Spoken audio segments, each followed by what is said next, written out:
하나님의 은혜와 축복이 오늘 예배하는 모든 종들에게 함께 하시기를 주님의 이름으로 축원합니다. 어제 신문을 봤더니 중국에서 어떤 산모가 교통사고를 당했는데 이분이 차에 치여서 식물인간이 되었습니다. 그래서 병원에 누워서 오랫동안 치료를 받는데 의사들이 이 사람 산소호흡기를 뗄까 말까 이제 고민을 많이 했어요. 그래도 의사가 한번 확신을 가지고 아이는 한번 살려보자. 아이가 이제 나중에 때가 되면은 출산을 할 것 같은데 엄마는 의식이 없고 아이는 뱃속에 있고 그러니까 아이를 살려내기 위해서 이제 계속 치료를 했어요. 근데 아이가 이제 출산을 했는데 출산하면서 의식이 없던 어머니가 산모가 의식이 돌아왔어요. 그래가지고 둘이 다 살아났어요. 그래가지고 이 사진에 둘이 그냥 활짝 탁 사진을 찍어가지고 뉴스가 나왔는데 제가 그거 보다 막 혼자서 박수 쳤어요. 야, 여러분, 생명은 하나님이 역사하시는 영역인 줄로 믿습니다. 사람이 아무리 포기해도 하나님이 살리시면 살아나는 거고, 사람이 아무리 붙잡고자 해도 하나님이 놓으시면 우리가 살아날 수 없는 것입니다. 인간은 언제나 이렇게 연약한 존재지만 우리 자신의 존재를 깨닫지 못하고 살 때가 많습니다. 생명의 역사 속에는 항상 하나님의 능력의 역사가 담겨 있어요. 우리가 지금 숨쉬고 살아있는 것조차도 하나님이 우리에게 생명 주시기 때문에 우리의 생명 속에서 우리의 축복을 누리면서 사는 줄로 믿습니다. 다 잃어버려도 살아있다는 것이 얼마나 큰 축복인지 모릅니다. 오늘 본문 말씀에 보면 에스겔 골짜기에 마른 뼈 환상을 보는 장면이 나오는데 여기에도 하나님의 말씀이 닿는 순간에 마른 뼈와 같은 아무것도 아닌 그런 존재가 사람이 되지고 나중에는 큰 군대를 이루는 그런 환상을 보고 있습니다. 우리 한번 오늘 본문 말씀을 열어보시겠습니다. 에스겔서 37장 7절부터 10절 말씀, 우리에게 주신 하나님의 말씀이니까 우리 한 목소리로 함께 봉독하겠습니다. 시작. 이에 내가 명령을 따라 대언하니 대언할 때 소리가 나고 움직이며 이 뼈 저 뼈가 들어 뼈들이 서로 연락되더라. 내가 또 보니 그 뼈에 힘줄이 생기고 살이 오르매 그 위에 가죽이 덮이나 그 속에 생기는 없더라. 또 내게 이르시되 인자야 너는 생기를 향하여 대언하라. 생기들에 대하여 이르기를 주여 여호와께서 이같이 말씀하시기를 생기야 사방에서부터 와서 이 죽음을 당한 자에게 불어서 살아나게 하라 하셨다 하라. 이에 내가 명령대로 대언하였더니 생기가 그들에게 들어가매 그들이 곧 살아나서 일어나서는데 지극히 큰 군대더라. 아멘. 창세기에 보면 하나님께서 사람을 만드는 과정이 있습니다. 거기 보면 하나님이 흙으로 사람을 지으시고 생기를 후 불어넣으시니까 사람이 생영이 되었어. 그때부터는 말하고 움직이고 사람의 모양을 갖췄다. 그런 얘기가 아주 자세하게 묘사되어 있어요. 오늘 이 에스겔 골짜기에 나오는 이 뼈들도 똑같은 과정을 지금 겪고 있습니다. 하나님께서 말씀을 주시니까 거기에 생기가 들어가서 사람이 만들어지고 일어났더니 큰 군대가 이루어졌다는 말씀이 나오고 있어요. 제가 처음에 이 말씀을 읽을 때는 하나님께서 흙으로 사람을 지었다 하는 그 말씀이 처음엔 잘 이해가 안 되더라고요. 이게 살인데 이게 왜 흙이라고 그러셨을까? 하나님께서 흙으로 사람을 빚어서 사람 모양으로 형상을 만들어 놓으셨는데 그때는 아무것도 못하고 그냥 있어요. 근데 하나님이 거기다 생기를 불어 넣어 주시니까 그때부터 생영이 되어서 사람이 웃기도 하고 움직이기도 하고 하나님이 기뻐하시는 사람이 온전히 이루어졌다는 그런 말씀이 나오고 있어요. 그래서 제가 그게 잘 이해가 안 됐는데 제가 목사가 처음 되어가지고 장례식을 했더니 하관 예배를 해야 된대요. 묘지에 가서 하관 예배를 하는데 바로 옆에 묘를 이장하는 분들이 있더라고요. 거기 가서 이렇게 들여다봤더니 이 사람을 묻을 때는 사람을 묻었는데 나중에 보니까 흙밖에 없어요. 그래서 사람을 묻었는데 흙밖에 없으니 다 어디로 갔느냐 그랬더니 그분들이 얘기해 주는 거예요. 사람이 묻을 때는 사람을 묻지만 시간이 지나면 흙이 다 돼버려서 흙밖에 안 남는다는 거예요. 그래서 제가 그때 한 가지 깨달았어요. 사람이 살이 아니고 흙이구나. 그런데 살아있으니까 살이고 죽으면 흙이 되는 거구나. 그래서 하나님이 흙을 가지고 사람을 만들었다는 게 딱 이해가 되는 거예요. 하나님이 흙을 가지고 온 세상 만물을 다 만드시고 생명도 만드시고 사실 우리 몸을 다 분자로 다 분해해버리면 아무것도 아닌 거잖아요. 그래서 세상에 물질일 수밖에 없는데 하나님이 이걸 사람의 형상을 만들어서 거기에 자신의 형상을 닮아서 생기를 불어 넣어주시니까 생명이 된 줄로 믿습니다. 그래서 성경에 보면은 혼이나 영이나 육을 분리해서 말하는 법이 없어요. 이게 우리식의 사고방식입니다. 하나님은 육체와 영혼을 나눠서 설명하신 적이 없어요. 영이 육체도 같이 가지고 있는 거예요. 그래서 하나님께서 우리에게 영을 넣어주시면 그 영이 육이 있어야 영이 되는 거죠. 그래서 하나님 앞에 사람의 모양을 하고는 삶을 살아가는 것입니다. 그런데 오늘 본문 말씀에 보면은 이 마른 뼈 환상을 지금 에스겔이 골짜기에서 보는데, 이 에스겔이 이 골짜기에서 마른 뼈 환상을 보는 이 기간이 BC 586년에 일어난 일입니다. BC 586년이라고 그러면 역사 속에서 많은 사건이 있지만 특별히 성경에서 매우 중요한 사건이 하나 있었어요. 그건 뭔가 하면은 이스라엘이라고 하는 나라가, 유다라고 하는 나라의 수도인 예루살렘이 함락이 돼서 이제 완전히 역사 속에 이스라엘 사람들이 만든 나라가 사라져버린 날이 바로 BC 586년입니다. 그런데 이 586년에 이스라엘이 다 사라지게 됐는데 어떤 나라에게 점령을 당해서 나라가 이렇게 망했느냐면은 바벨론이라는 나라로부터 공격을 당해서 망하게 되었어요. 그런데 에스겔은 바벨론이 공격해 왔을 때 포로로 몇 년 전에 잡혀간 사람입니다.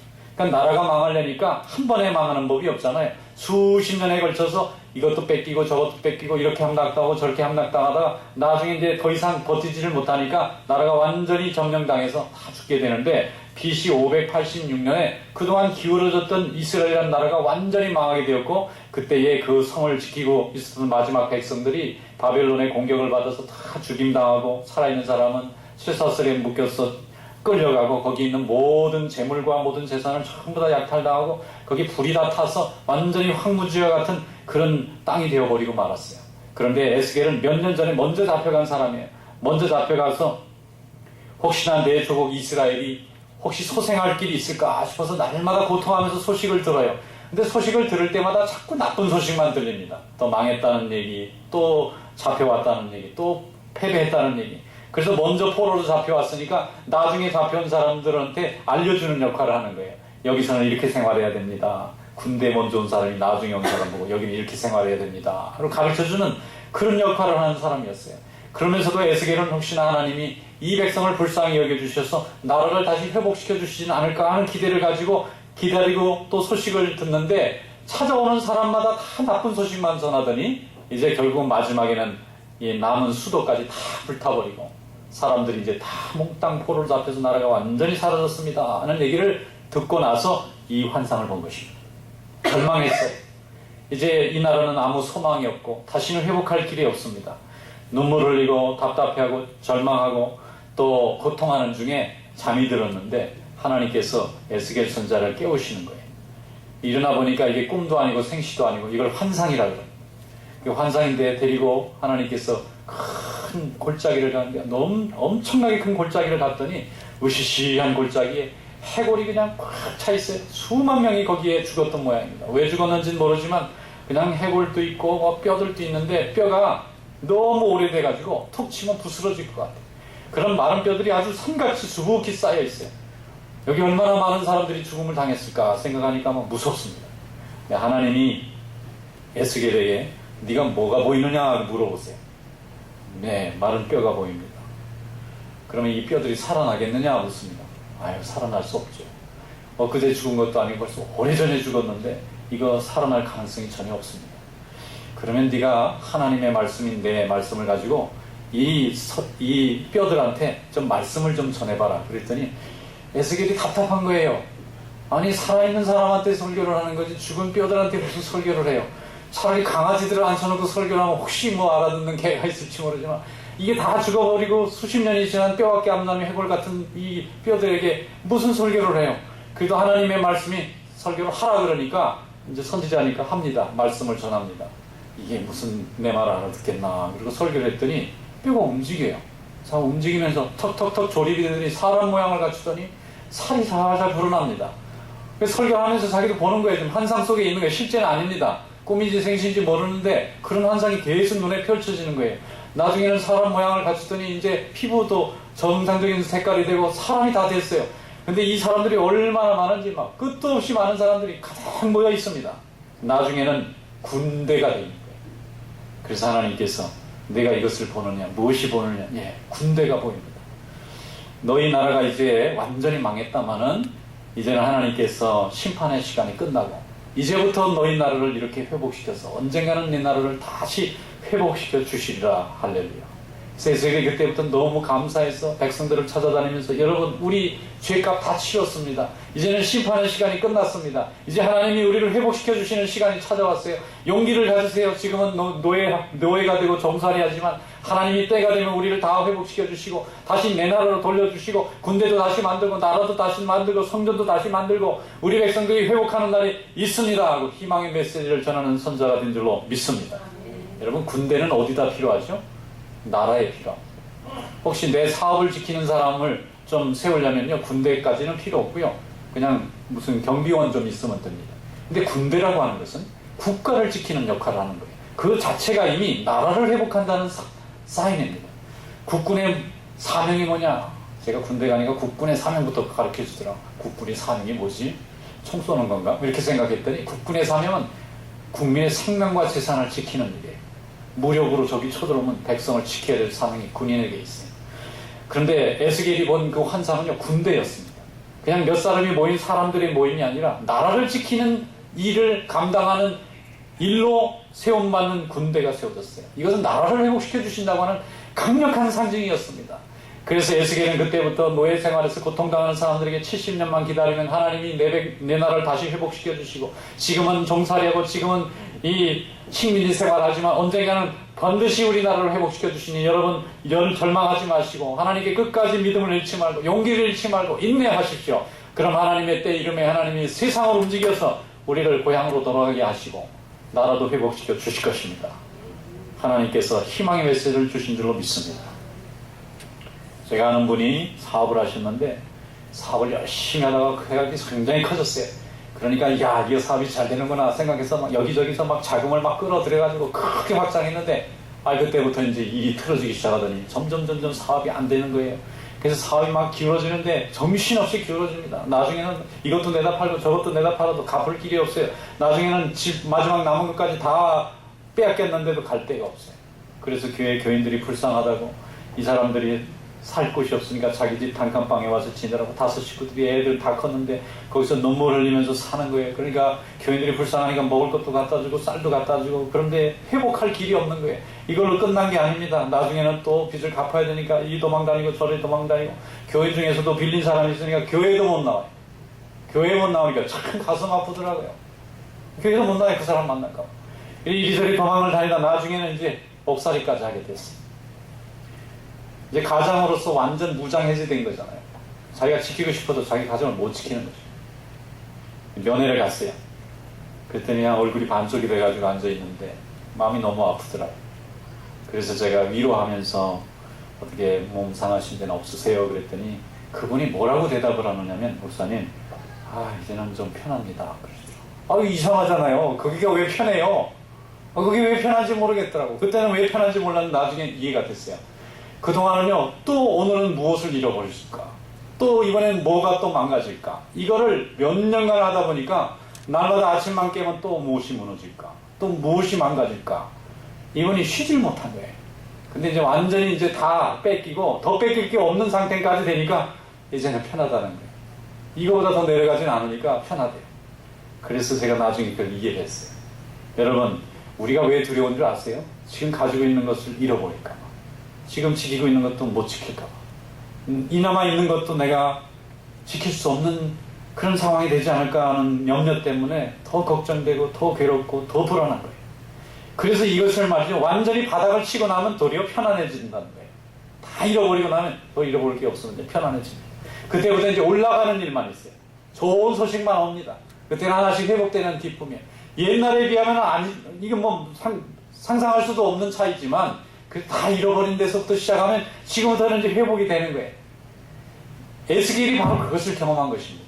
수년 동안 나라가 망하는 소식만 듣다가 마지막에 나라가 망해버렸어요. 이제는 돌아갈 나라도 고향도 땅도 다 잃어버렸어요. 이제는 자기 앞에 영원히 죽을 때까지 종이라는, 노예라는 신분만 남아있어요. 거기서 무엇을 기대하겠어요? 그런데 하나님이 그에게 마른 뼈에 골짜기 환상이 보여주게 하셨습니다. 그것이 군대가 되어지는 장면을 보여주셨어요.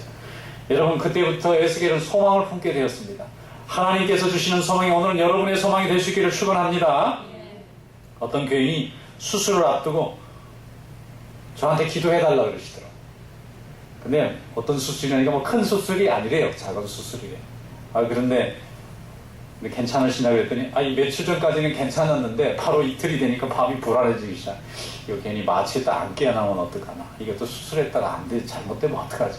그때부터 잠이 잘 안 오고 막 불안한 거예요. 그래서 기도를 제가 잘 해드렸어요. 어떻게 해야 잘하는 건지 모르지만 아무튼 하나님이 잘 고쳐주실 걸 믿고 열심히 기도했어요. 그리고 나서 이제 수술이 다 끝나고 갔더니 아주 기분이 좋아지셨어요. 막상 해보니까 별거 아니네요. 그때부터 마음이 편해진 거예요. 여러분, 우리 인간의 마음이라는 게 이렇게 연약한 것입니다. 다치기 전에 얼마나 무서운 게 올지 모르면 더 불안한 거예요. 어떤 분이 6.25 전쟁 때 그런 얘기를 해주시더라고요. 전투하러 나갔는데 깜깜한 밤에 총 들고 서 있는데 차라리 어디서 총소리가 나면 좀 편하겠는데 어디서 총소리가 들릴지 모르고 캄캄하고 이 뒤에서 올지 앞에서 올지 그렇게 무서울 수가 없다는 거예요. 어디서 소리가 나면 저기 있구나 그러고 그쪽 방향만 피하면 되는데 이건 뒤에서 올지 앞에서 올지 옆에서 올지 모르니까 세상에 그렇게 무서울 수가 없더라는 거예요. 여러분, 일어설 때도 주님과 함께 일어서고 넘어질 때도 주님과 함께 넘어지는 그런 성도 될 수 있기를 축원합니다. 우리는 살든지 죽든지 주님과 함께하는 존재입니다. 하나님이 우리와 함께 하시면 절대 절망이 없어요. 근데 주님이 우리 곁을 떠나면 우리는 잃어버린 아이같이 절망할 수밖에 없습니다. 주님의 관심은 우리가 세상에서 얼마나 사람들에게 인정받는 성공을 이루느냐 여기에 달려있지 않습니다. 주님의 관심은 우리가 주님께 얼마나 가까이 서 있는 관계에 있느냐 하는 것입니다. 믿음만 변함이 없으면 언제든지 하나님 우리를 회복시켜주세요. 언제든지 흔들림 없이 우리를 하나님 사용하십니다. 하나님의 이 놀라우신 은혜와 축복 가운데 거하는 성도 될 수 있기를 주님의 이름으로 축원합니다. 주님을 늘 곁에 모시고 사세요. 늘 예배하세요. 매일 기도하시고 늘 말씀을 붙잡으세요. 그러면 하나님의 평강이 여러분의 평강이 될 줄로 믿습니다. 미국 역사상 아주 큰 사건이 하나 있었는데 워터게이트 사건이라는 사건이 있어요. 지금도 저기 가면은 그 호텔에 있습니다. 그 도청을 하다가 그게 다 발각이 돼가지고 대통령이 그냥 옷을 벗고 물러났어요. 근데 그 일을 할 때에 미국 사람들이 깜짝 놀랐어요. 야, 우리나라 대통령, 우리나라의 이 정치는 그런 부정이 없는 줄 알았더니 야, 저런 부정이 다 있구나. 사람들이 엄청나게 충격을 받았어요. 그런데 그 일에 백악관 비서관으로 아주 젊은 아주 잘 나가는 명문대학 출신의 그 비서관이 하나 있었습니다. 제가 이름은 굳이 얘기하지 않겠는데 그 일에 아주 깊이 가담을 해가지고 나중에 이분이 발각이 된 게 이제 나중에 청문회 때 나오게 됐어요.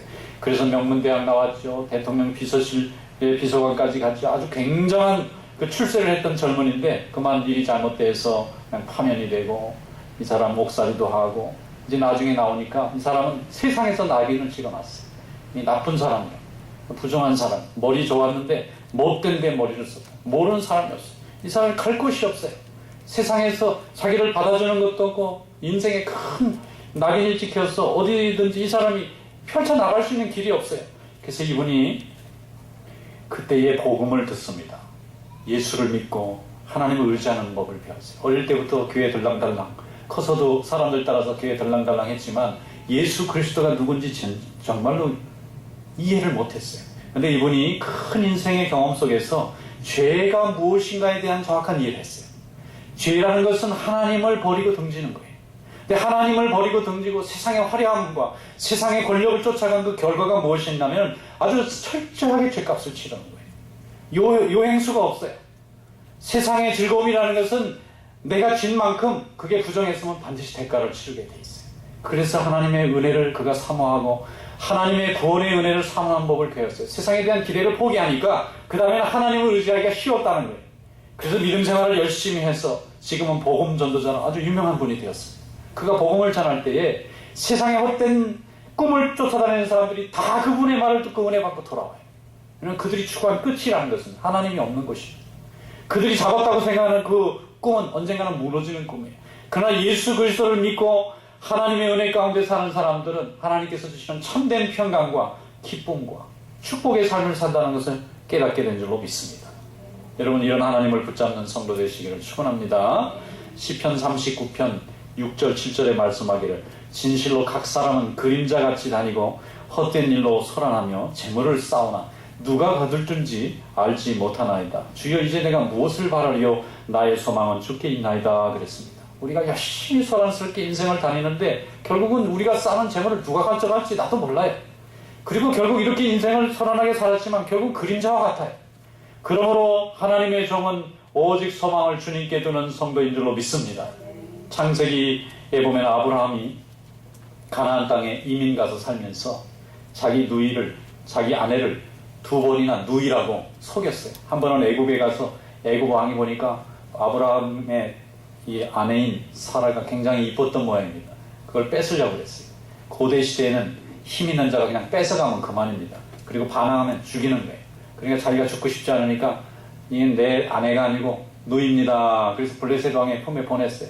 근데 하나님이 그 블레셋 왕을 너는 이 여자를 손을 대면 안 된다. 그리고 아주 무섭게 하니까 털어내주고 또 미안하다고 그냥 재산도 많이 줬어요. 또 이번에 애굽으로 갔는데 애굽의 왕이 또 이 사라가 너무 예뻤는지 또 뺏어갔어요. 그러니까 이 아브라함이 내 아내입니다 해야 되는데 이 세상에 이런 못난 남편이 있으면 내 아내가 아니고 누이입니다. 그리고 또 갖다 줬네. 그러니까 하나님이 밤에 바로에게 나타나서 너 그 여자 손대면 너 죽인다. 그러니까 놀래가지고 이거 돌려주면서 미안하다고 금은보화를 잔뜩 줬어요. 그걸로 한미천 잡았어요. 아브라함 뭐 그렇게 대단한 사람 아니에요.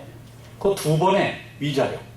아내를 누이로 사실은 자기가 살려고 한 거예요. 뭐 굳이 그런 걸 하려고 했던 사람이 아닙니다. 그래서 살아야 되니까 누이라고 속였는데 하나님은 그 잘못된 일을 오히려 복으로 돌리셨어요. 그래서 그때부터 이 사람이 이제 재산이 불어나기 시작하면서 애굽에서 돌아올 때는 거부가 됐어요. 그러면 우리 기준으로 말하면 이런 남편 믿고 살아야 돼요? 이게 남편입니까? 어떻게 목숨이 아깝다고 세상에 자기 아내를 누이라고 거짓말해서 남의 남자 품에 보내요. 하나님이 안 지켜줬으면 어떻게 할 수가 없어요. 그런데 하나님이 사라의 몸에서 이삭을 낳게 하셔야 되니까 또 100세에 아무도 손을 못 대게 하셨어요. 도리어 손대려고 하는 사람들을 얼마나 무섭게 하셨는지 너의 모든 애굽의 왕의 내 모든 가문의 태를 다 닫아놓을 테니까 돌려주라고 해요. 그러니까 무서워서 돌려줬어요. 여러분 그렇게 살았던 아브라함입니다. 그가 175세를 살다가 세상을 떠날 때 그에게는 2 아들이 있었어요. 하나는 이스마엘이라는 아들이고 하나는 이삭이라는 아들이에요. 둘 중에 한 사람은 하나님이 축복하는 아들이고 하나는 축복하지 않았지만 이스마엘은 지금 아랍 국가의 조상이 됐어요. 그리고 이삭은 이스라엘이라는 민족의 조상이 됐어요. 살기는 참 폼없이 살고 참 별로 모양 없이 살았는데 오직 하나님만을 붙잡고 두려워하는 마음으로 사니까 하나님이 그의 자손을 통해서 큰 민족도 만들어 놓으시고 그 중에 이삭이라는 민족은 장자의 민족을 만들어서 하나님께 예배하는 민족을 만들고 그게 믿음의 후손이 되어서 이제는 세계 모든 사람들이 하나님을 아는 그런 백성으로 만들어 놓으셨잖아요. 여러분 우리가 의롭고 우리가 칭찬받고 우리가 대단해서 하나님이 축복하시는 것이 아니고 우리가 그렇지 못하기 때문에 우리가 너무 연약하니까 우리 한 말도 우리가 못 지킬 만큼 부족한 자들이니까 하나님의 도우심의 손길이 있는 것입니다. 그러나 거기에 전제가 있어요. 반드시 하나님을 의지하고 믿는 믿음이 있어야 합니다. 믿음이 없이는 하나님을 기쁘시게 할 수 없습니다. 믿음이 없이는 하나님께 축복받을 수 없습니다. 여러분 하나님과 동행하는 성도 될 수 있기를 주님의 이름으로 축원합니다. 우리 민족이 일제 때에 일본 사람들한테 35년 동안 종살이 했어요. 이스라엘 백성이 종살이 하듯이. 어떤 분은 36년이래. 그래서 저는 꾸역꾸역 35년이라고 해요. 그 좋지도 않은 날짜를 굳이 2년 연장할 필요가 없는 35년. 나라가 기울어질 때에 얼마나 많이 기울어졌는지 몰라요. 우리 이 조선의 마지막 그 훌륭한 황제가 한 분이 있었는데 고종이라는 분이 있어요. 그분은 아주 신석으로 가진 분이라 항상 중국에 이렇게 속국으로 있어서 왕으로 불고 중국은 황제였는데 우리나라도 대한제국을 하자 그래가지고 처음으로 황제를 하셨어요. 그래서 옷을 또 신식으로 다 바꾸셨어요. 삭가 쓰고 도포 쓰고 다 내버리고 독일 황제하고 똑같이 만들어라 그래가지고 독일 황제하고 똑같은 옷을 입으셨어요. 그래서 완전히 다 신식으로 바꾸셨어요. 시대를 말이죠 받아들이셨어요. 아주 지혜로운 왕이었어요. 나라가 망해가는데 우리 역사상에 고종이라는 좋은 황제를 만났다는 건 우리한테 행운입니다. 수십 년간 통치하면서 자기 아내가 칼로 맞아 죽었고 자기도 독을 마시고 죽고 자기 자식도 독을 마시고 죽고 나라가 완전히 망했고 완전히 궁궐은 일본 군대에 점령당하고 그런 시절을 다 지켜보면서도 마지막까지 어떻게 하면 백성을 살릴 수 있는 길이 있는지 미국에도 사신을 보내고 해외에도 사신을 보내고 혈기로 일하지 않았어요. 죽어가는 자기 조국인데도요, 끝까지 자기 자리를 지키면서 마지막 자기 눈을 감을 때까지 왕을 했던 사람. 그런데 그분이 마지막 한 건 중에 제일 잘한 게 있어요. 그게 뭐냐면 선교사들이 와서 복음 좀 전하게 해주십시오. 그러니까 오케이 그랬어요. 과거 왕들은 안 돼, 우리는 조상을 섬기는 나라의 유교가 국시니까 기독교 안 된다 했을 것 같은데, 이분은 머리가 깼어요.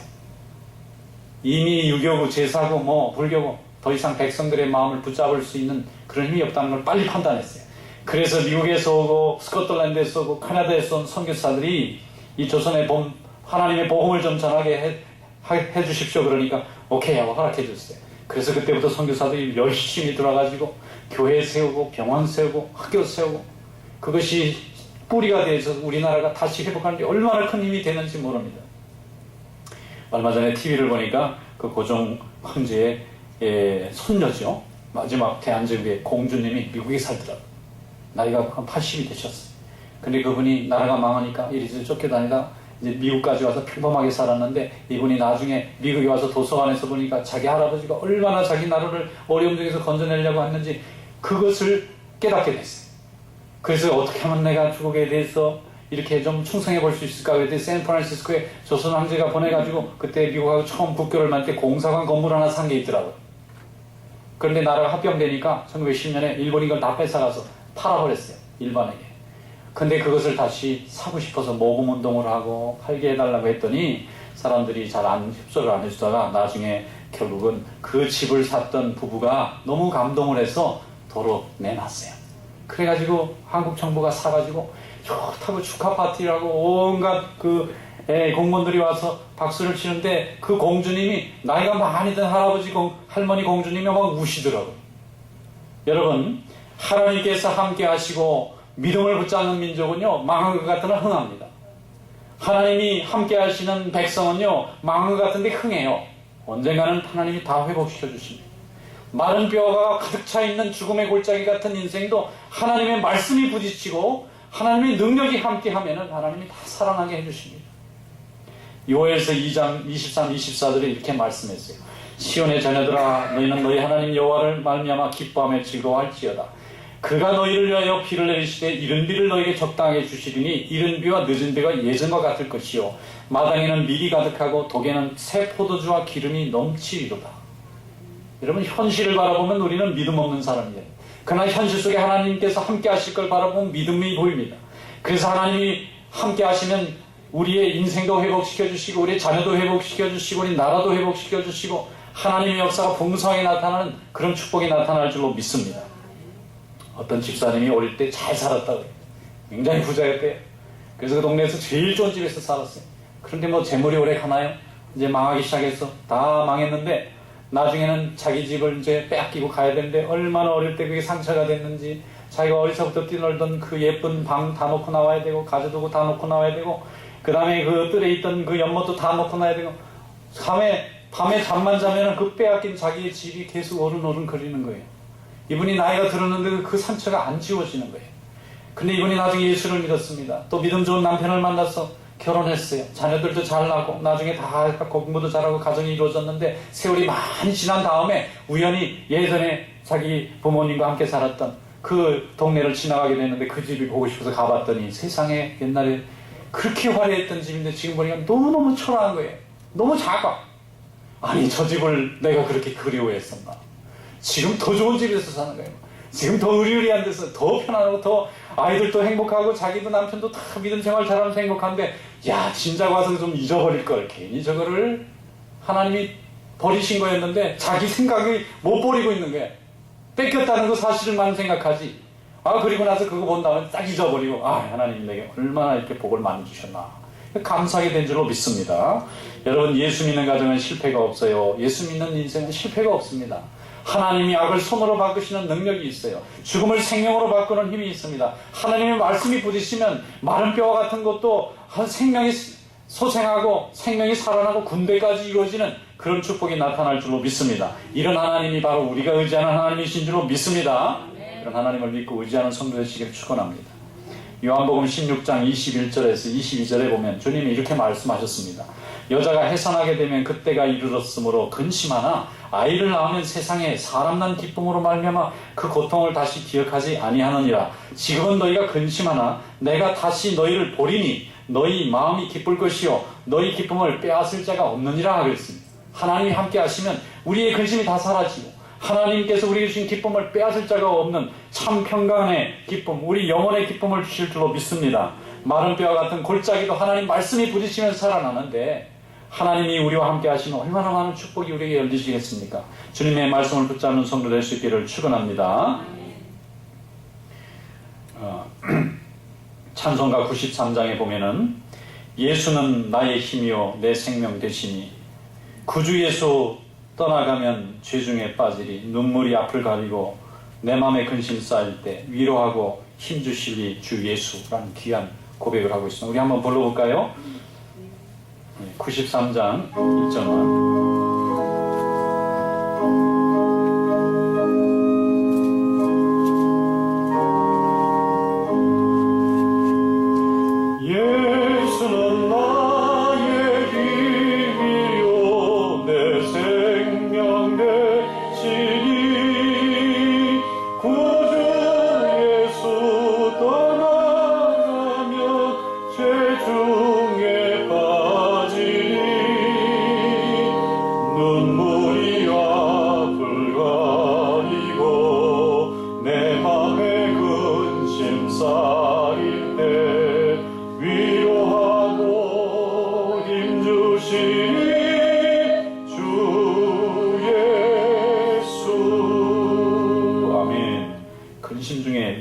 소망이 되시는 우리 주님을 찬양하시기를 축원합니다. 로마서 8장 39절에 말씀합니다. 높음이나 기쁨이나 다른 어떤 피조물이라도 우리를 우리 주 그리스도 예수 안에 있는 하나님의 사랑에서 끊을 수 없느니라. 하나님이 여러분과 함께 하심에 끊을 수 없는 하나님의 크신 사랑, 그것이 바로 여러분의 것인 줄로 믿습니다. 이런 주님의 축복 가운데 거하여 오늘도 믿음의 역사를 이루어가는 복된 성도들 될 수 있기를 주님의 이름으로 축원합니다. 기도하겠습니다. 감사하시고 은혜가 많으신 하나님, 주신 말씀으로 인하여 감사를 드립니다. 오늘도 우리에게 생명의 축복을 주셔서 감사합니다. 온전히 주님만을 바라보며 하나님의 회복과 위로를 누리는 귀한 종들 될 수 있도록 은혜를 베풀어 주시옵소서. 예수님의 이름으로 감사하며 기도하옵나이다. 아멘.